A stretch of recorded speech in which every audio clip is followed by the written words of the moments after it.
मेरी 12 साल की बेटी एक दिन अचानक गायब हो गई। हर जगह ढूंढा पर वो ना मिली। फिर अचानक रात को मुझे किसी के चिल्लाने की आवाज आई। जब छत वाले स्टोर में जाकर देखा तो वहां मेरी बेटी बरहना हालत में थी और जिस वैशी ने ये सब किया था वो कोई और नहीं बल्कि मीटिंग से फारिग हुआ तो मेरे मोबाइल फोन पर कोई मिस्ड कॉल आई हुई थी और सबकी सब मेरी बीवी की थी। मैंने फौरन से उसे फोन मिलाया क्योंकि मैं दफ्तर आते वक्त उसे हॉस्पिटल छोड़कर आया था। उसकी तबीयत कुछ ठीक नहीं थी और उसके काफी सारे टेस्ट हुए थे, इसलिए मुझे परेशानी हो रही थी कि पता नहीं क्या मसला हो गया है। लेकिन जैसे ही मैंने उसे फोन मिलाया तो दूसरी तरफ उसकी रोती हुई आवाज सुनाई थी और मैं मजीद घबरा गया।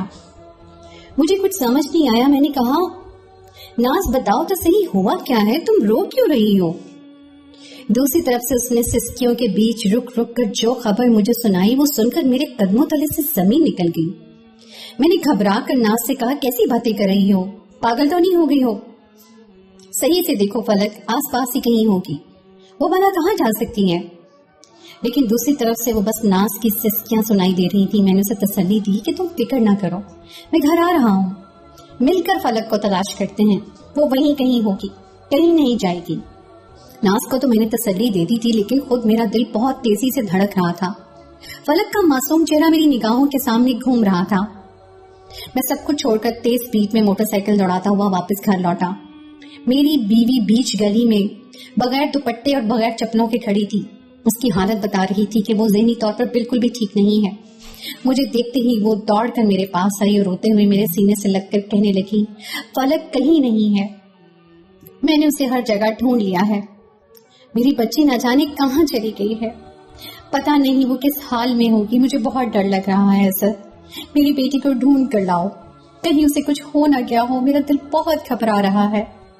मैंने नाज को बुरी तरह डांटा और कहा कि पहले तो तुम रोना बंद करो और हरगिज भी कोई गलत बात ना सोचो। नाज ने बहुत मुश्किल से अपने आप पर काबू पाया और रोते हुए बताने लगी कि मैंने फलक से कहा था कि मुझे हॉस्पिटल से वापसी में देर हो जाएगी तो वो स्कूल से छुट्टी होने पर पड़ोसी महनाज आंटी के पास चली जाए। लेकिन जब मैं हॉस्पिटल से फारिग होकर महनाज के घर पहुंची तो महनाज बता रही थी कि फलक तो स्कूल से वापस यहाँ आई ही नहीं। स्कूल की तो छुट्टी को भी 2 घंटे हो चुके हैं। मैं महनाज के बेटे राहिल के साथ स्कूल भी गई लेकिन फलक वहां भी नहीं थी। किसी को नहीं मालूम कि वो कहाँ चली गई है। मैंने मोहल्ले की सारी गलियों में उसे तलाश कर लिया है, आस पड़ोस में भी हर एक से पूछ लिया है, लेकिन ना ही वो किसी को फलक ने देखा है और ना ही कोई जानता है कि वो कहाँ है। मैंने नाज का हाथ थामा और दीवानों की तरह यहाँ वहां फलक की तलाश शुरू कर दी। एक दफा फिर मैं नाज के साथ स्कूल गया लेकिन स्कूल के गार्ड ने यही कहा कि सारे बच्चों के साथ फलक भी छुट्टी पर स्कूल से निकल गई थी। स्कूल हमारे मोहल्ले में ही वाक़ था, इसलिए फलक खुद ही स्कूल से घर आ जाया करती थी। लेकिन आज पता नहीं वो कहाँ चली गई थी। मैं दरख्वास्त पर गार्ड ने एक दफा फिर स्कूल में जाकर महक को तलाश किया लेकिन फलक स्कूल में भी नहीं थी। मैं नाज के साथ फलक की एक एक सहेली के घर गया, फलक के बारे में मालूमात की, लेकिन सबका यही कहना था कि वो स्कूल से घर जाने के लिए निकल गई थी। फलक कोई छोटी बच्ची भी तो नहीं थी, वो एक 12 साल की लड़की थी। उसे अच्छे बुरे की तमीज थी, पर पता नहीं वो कहाँ निकल गई थी। वक्त रेत की मानंद मिट्टी से फिसलता जा रहा था और फलक का कहीं कोई पता नहीं था। जैसे जैसे सूरज ढल रहा था नाज की बेचैनी बढ़ती जा रही थी। उसकी हालत बहुत ज्यादा खराब हो चुकी थी और मगरिब की अजान पर वो बेहोश होकर मेरे बाहों में झूल गई। मैं फलक की तलाश को भूलकर नाज को लेकर हॉस्पिटल दौड़ पड़ा। डॉक्टर नाज का चेकअप करने के बाद कहने लगी कि मैंने तो पहले ही कहा था कि आपकी बीवी को ज़हनी सुकून और आराम की जरूरत है, वो उम्मीद से है और उम्र के इस हिस्से में किसी औरत का हामला होना बहुत सी मुश्किलात साथ लाता है, आप इन्हें ज़हनी सुकून दें। डॉक्टर ने कुछ दवाइयां लिखकर मुझे थमा दी, लेकिन जैसे ही नाज को होश आया तो वो दोबारा चीख चीख कर रोने लगी। मैंने बड़ी मुश्किल से उसे संभाला और कहा कि हमारे होने वाले बच्चे की जिंदगी को खतरे में न डालो, मैं जल्द ही फलक को तलाश कर लूंगा। बड़ी मुश्किल से नाज को समझा कर वापस घर लेकर आया, लेकिन उसे किसी पल करार नहीं आ रहा था। वो बिन पानी की मछली की तरह तड़प रही थी, बार बार यही जुमला दोहराती, असद मुझे लग रहा है मेरी बेटी के साथ कुछ बुरा हो गया है, मुझे किसी पल सुकून नहीं आ रहा है, मैं माँ हूं ना, मेरा दिल जानता है मेरी औलाद किसी परेशानी में है, मेरी फलक के साथ कुछ गलत हुआ है, तुम किसी भी तरह मेरी बेटी को ढूंढ कर लाओ। मैंने पड़ोसन महनाज को नाज के पास छोड़ा और खुद उसके बेटे राहिल के साथ पुलिस स्टेशन पहुंच गया। पुलिस वालों की सारी बात बताई तो वो कहने लगे कि 24 घंटे से पहले हम गुमशुदगी की रिपोर्ट दर्ज नहीं करते जब तक आप अपनी बेटी को खुद तलाश करें या फिर उसकी वापसी का इंतजार करें। ये सुनकर मैंने सारा पुलिस स्टेशन सर पर उठा लिया कि ये कैसा कानून है, 24 घंटे में तो मेरी बेटी कहां से कहां पहुंच जाएगी। और पुलिस वाले थे कि अजीब से कानून बता रहे थे। मेरी हालत देखकर राहिल ने मुझे संभाला और खींच कर पुलिस स्टेशन से बाहर ले आया और कहने लगा, असल भाई आजकल सोशल मीडिया का जमाना है, मैं एक पोस्ट लगा देता हूँ और साथ ही अपनी फलक की तस्वीर भी। अगर किसी ने फलक को कहीं देखा होगा तो वो जरूर राब्ता करेगा। राहिल ने मेरे फोन से फलक की कुछ तस्वीरें ली और सोशल मीडिया पर पोस्ट लगा दी। मेरे पास इसके सिवा कोई चारा नहीं था कि मैं खाली हाथ नाज के पास वापस लौट जाऊं। मैं जानता था कि फलक के बगैर घर आता देखकर नाज बहुत हंगामा करेगी और खुद भी नुकसान पहुंचाएगी, लेकिन मैं क्या कर सकता था, मेरे बस में कुछ भी नहीं था। मैं जहां जहां फलक को तलाश कर सकता था मैं कर चुका था। मैं और राहिल जब घर पहुंचे तो उम्मीद के मुताबिक नाज ने खूब शोर मचाया और मेरे गिरेबान से मुझे पकड़ लिया। कभी वो अपना सीना पीटती, कभी अपने बाल नोचती। उसकी जबान पर सिर्फ और सिर्फ फलक का ही नाम था। एक जवान बच्ची का इस तरह खो जाना किसी भी माँ बाप के लिए किसी अलमिया से कम नहीं। हमारा हाल भी ऐसे ही था। नाज बार बार खुद को कसूरवार ठहरा रही थी कि उसे फलक को छोड़कर हॉस्पिटल जाना ही नहीं चाहिए था। आज तो वैसे भी फलक स्कूल नहीं जाना चाहती थी और ये बात रह रहकर नाज को सता रही थी कि उसने जबरदस्ती फलक को स्कूल भेजा था। इससे तो अच्छा होता कि वो उसे भी छुट्टी करवा के अपने साथ हॉस्पिटल ले जाती। मैंने नाज को बिस्तर पर बिठाया, उसे समझाया कि इस तरह की बातें ना करो और खुद को तकलीफ ना पहुंचाओ। तुम्हें क्या मालूम था कि ऐसा हो जाएगा, वरना तुम कभी उसे छोड़कर जाती क्या। खुदा से बेहतरी की दुआ मांगो, जल्द ही फलक हमें मिल जाएगी। मैंने और नाज ने मिलकर बड़ी मुश्किल से नाज को दवा खिलाई क्योंकि उसकी तबीयत बहुत ज्यादा बिगड़ रही थी। आहिस्ता आहिस्ता रात का अंधेरा फैल रहा था। मैं, नाज और राहिल वापस अपने घर चले गए थे। दवाई खाने के बाद नाज को नींद लग गई थी और मैंने बेचैनी से यहाँ वहां टहलना शुरू कर दिया। नाज ने जिस तरह सारा दिन हंगामा खड़ा किया था, अगर सुबह तक फलक का पता न चलता तो शायद वो कयामत बर्पा कर देती। जो होना था वो हो चुका था और अब मुझे ये सोचना था कि आगे क्या करना है। रात के 12 बज रहे थे और फलक को गुम हुए 8 घंटे होने वाले थे। ये 8 घंटे नाज ने रो रो कर गुजारे थे और मेरा हाल भी कुछ मुख्तलिफ नहीं था। मेरी परेशानी अपनी ही नौयत की थी और मैं इस परेशानी के आलम में यहाँ वहां चक्कर काट रहा था कि जब ही मुझे छत के स्टोर रूम से दबी दबी चीखों की आवाज सुनाई दी। मैंने घबरा कर नाज की तरफ देखा, वो सोई हुई थी। मैं फौरन तेजी से भागता हुआ सीढ़ियां चढ़कर गया और जैसे ही मैंने स्टोर रूम का दरवाजा खोला तो सामने के मंजर ने मेरे होश उड़ा के रख दिए। मुझे अपनी आंखों पर यकीन नहीं आ रहा था। ये क्या हो गया था, ये कैसे मुमकिन था। ऐसा लग रहा था जैसे किसी ने मेरे सर पर आसमान गिरा दिया हो। सामने मेरी बाला सारा बेटी फलक नीम बरहाना हालत में जमीन पर पड़ी हुई थी और उसकी हल्की हल्की चीखें निकल रही थी।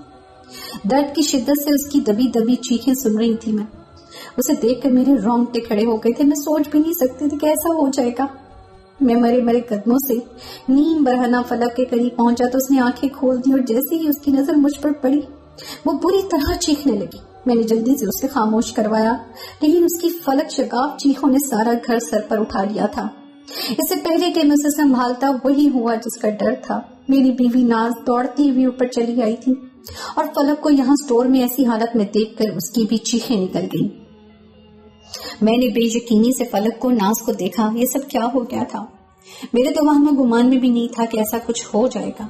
फलक चीखती चिल्लाती दोबारा बेहोश हो चुकी थी और अपनी बेटी को इस हालत में देखकर नाज की हालत भी खराब हो गई थी। वो रोते हुए कहने लगी कि फलक को लेके हॉस्पिटल चले या सर जल्दी करें, कहीं मेरी बेटी को कुछ हो ना जाए। पता नहीं किस दरिंदे ने उसका ये हाल कर दिया है। मेरी हंसती बसती बेटी उजड़ कर रह गई है। मैंने घूर कर नाज़ार को देखा और कहा कि तुम्हारा दिमाग तो ठीक है, तुम इसे हॉस्पिटल ले जाने की बात कर रही हो। पता है ना इस तरह की बात कैसे फैलती है। बेटी की इज्जत खराब होगी, ऐसी बातें छुपाई जाती हैं और तुम चाहती हो कि मैं उसे हॉस्पिटल लेके जाऊं ताकि 10 लोगों को इस बात का इल्म हो और फिर लोग हमारे बारे में तरह तरह की बातें बनाएं। क्या तुम नहीं जानती कि सारा फलक की जिंदगी जहन्नुम बन जाएगी। मैंने सख्ती से फलक को हॉस्पिटल ले जाने से इनकार कर दिया। मेरी बात सुनकर नाज कुछ लम्हों के लिए बिल्कुल खामोश हो गई और फिर कहने लगी, आपने फलक की हालत देखी नहीं है क्या, इसे इलाज की जरूरत है। न जाने किस वैश्य ने मेरी बेटी को रोन डाला है। मैं लोगों के खौफ से अपनी बेटी को इस तकलीफ में तड़पता हुआ नहीं छोड़ सकती।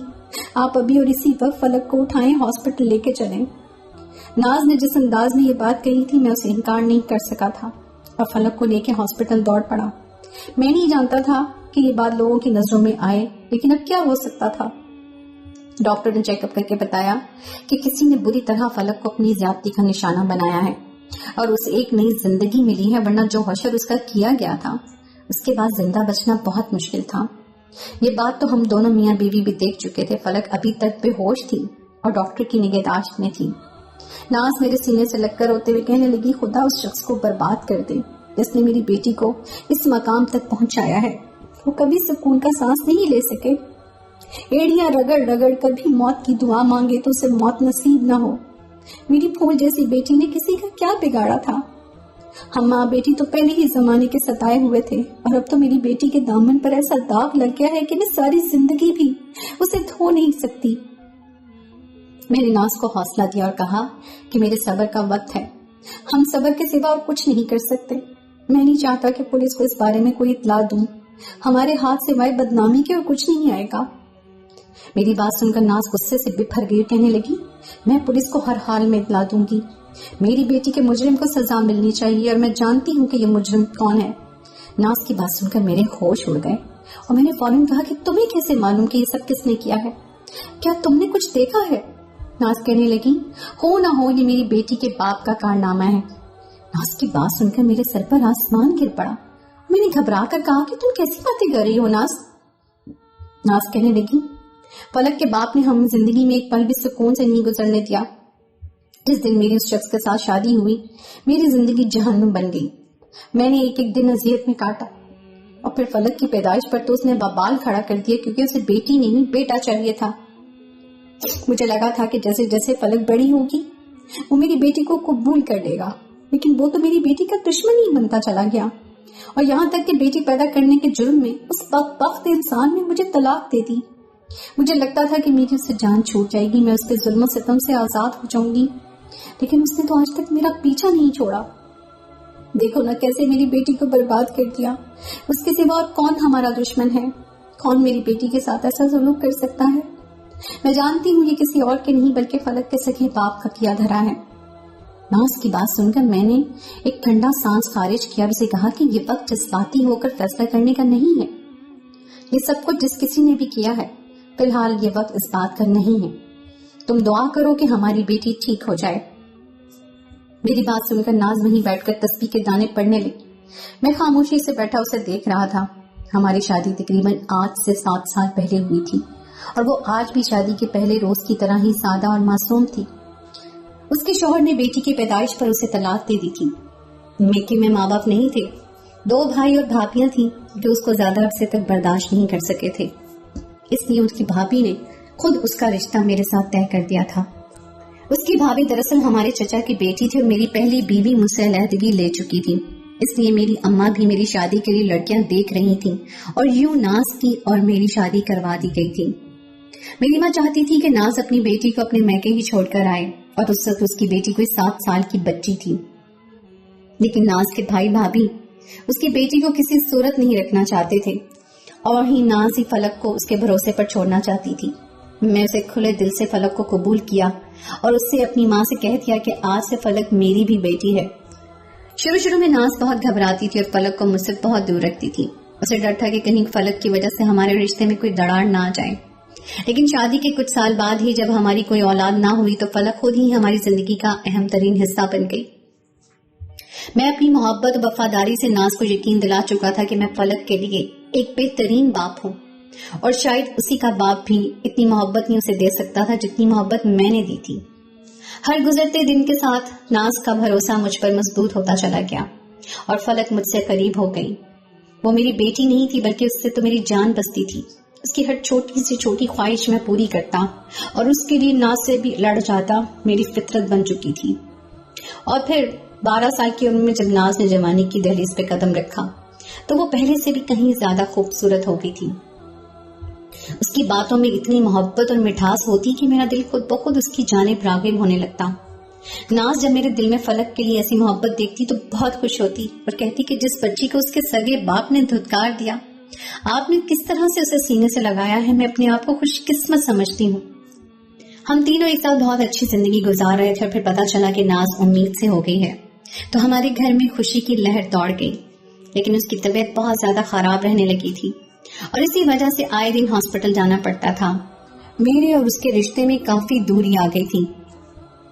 ناز ہر وقت اپنی طبیعت سے پریشان رہتی کیونکہ وہ عمر کے جس حصے میں تھی اس میں حاملہ ہو جانا بہت بڑی بات تھی، لیکن کون جانتا تھا کہ اس نئی خوشی کے چکر میں فلک اپنا سب کچھ کھو بیٹھے گی۔ گزری رات سے آج دوپہر تک وہ نیم مردہ حالت میں بستر پر پڑی ہوئی تھی۔ بہت سی مشینوں نے اسے جکڑا ہوا تھا اور ڈاکٹر بس اپنی تسلی کے 2 بول بول رہی تھی۔ مجھے یقین ہو چکا تھا کہ اب فلک لوٹ کر کبھی ہمارے پاس نہیں آئے گی کیونکہ اس کی حالت بہت ابتر تھی۔ ناز کو تسبیح کے دانے گراتے گراتے نہ جانے کتنے گھنٹے گزر گئے، پھر ڈاکٹر کمرے سے نکلی اور اطلاع دی کہ فلک کو ہوش آ گیا ہے۔ یہ خبر سنتے ہی ناز فوراً کمرے میں دوڑ پڑی اور میں سکتے کے عالم میں ایسی جگہ پر بیٹھا رہ گیا۔ میں تو اپنے طور پر اسے مردہ سمجھ بیٹھا تھا، لیکن زندگی جیت گئی تھی اور میرا یقین ہار گیا تھا۔ میں مردہ قدموں سے کمرے میں داخل ہوا تو فلک اس وقت اپنی ماں سے کچھ کہنے کی کوشش کر رہی تھی اور پھر اچانک ہی مجھے دیکھ کر وہ چیخنے چلانے لگی۔ میں اس کے قریب کیا اور محبت سے اس کے سر پہ ہاتھ پھیرا، لیکن فلک نے میرا ہاتھ جھٹک دیا اور ایسی بات کہی جسے سن کر اس کی ماں کی آنکھیں پھٹی کی پھٹی رہ گئیں۔ ٹوٹے پھوٹے جملوں اور دم توڑتے لفظوں میں فلک نے اپنی ماں کو بتایا کہ جو زیادتی اس کے ساتھ ہوئی ہے وہ کسی اور نے نہیں بلکہ میں نے کی ہے، اور یہ سن کر ناز کی آنکھیں پھٹی رہ گئی۔ اس نے فلک سے کہا کہ تم ہوش میں تو ہو، یہ تمہارا باپ ہے، تم ایسی بات کیوں کر رہی ہو؟ لگتا ہے تم ابھی تک بے ہوشی کے اثر میں ہو، لگتا ہے تمہاری ذہنی حالت ٹھیک نہیں ہے، تم آرام کرو۔ یہ کہہ کر میں نے فوراً فلک کو خاموش کروانا چاہا، لیکن ناز نے مجھے پیچھے ہٹا دیا۔ وہ بے یقینی سے کبھی میری طرف دیکھتی اور کبھی فلک کی طرف۔ اپنی ماں کا سہارا پا کر فلک نے روتے ہوئے اسے بتایا کہ بابا مجھے اسکول سے واپسی میں راستے میں ملے تھے، وہ کہنے لگے کہ تمہاری ماں ہاسپٹل سے آتی ہوگی، تم میرے ساتھ گھر چلو۔ میں بابا کے ساتھ گھر پہنچی تو بابا نے مجھے زبردستی کمرے میں بند کیا اور میرے ساتھ بہت گندی حرکتیں کی۔ مجھے بہت زیادہ تکلیف ہو رہی تھی، لیکن بابا نے میرا خیال نہ کیا اور اس کے بعد مجھے کچھ ہوش نہ رہا۔ فلک نے روتے ہوئے اپنی ماں کو سب کچھ بتا دیا تھا۔ میں نے فوراً اس بات کو جھٹلانا چاہا اور ناز سے کہا کہ فلک کی ذہنی حالت ٹھیک نہیں ہے، اس لیے وہ اس طرح کی بات کر رہی ہے، لیکن ناز کی آنکھوں میں میرے لیے بے اعتباری تھی۔ اس نے مجھے گریبان سے پکڑ لیا اور نفرت سے پوچھنے لگی کہ اسد آپ نے ایسا کیسے کیا؟ آپ تو فلک کو بیٹی کی طرح چاہتے تھے، پھر آپ نے اپنی بیٹی کے ساتھ ایسا کیسے کر دیا؟ جب ناز نے اپنی حد پار کی تو میں نے بھی غصے میں اسے دھکا دیا اور کہا کہ یہ میری کیا لگتی ہے؟ تم نکاح میں اسے اٹھا کر لے آئی اور میں نے اسے قبول کر لیا۔ آج تک میں نے اس پر بے پناہ پیسہ خرچ کیا اور اسے سینے سے لگا کر رکھا۔ میں نے باپ سے پڑھ کر اس سے محبت کی، لیکن کل جب میں اپنے فائل کے لیے گھر لوٹ رہا تھا تو یہ اسکول سے واپس آ رہی تھی۔ گرمی کی شدت سے اس کا چہرہ سرخ ہو رہا تھا اور اس کی خوبصورتی میں مزید اضافہ ہو گیا تھا۔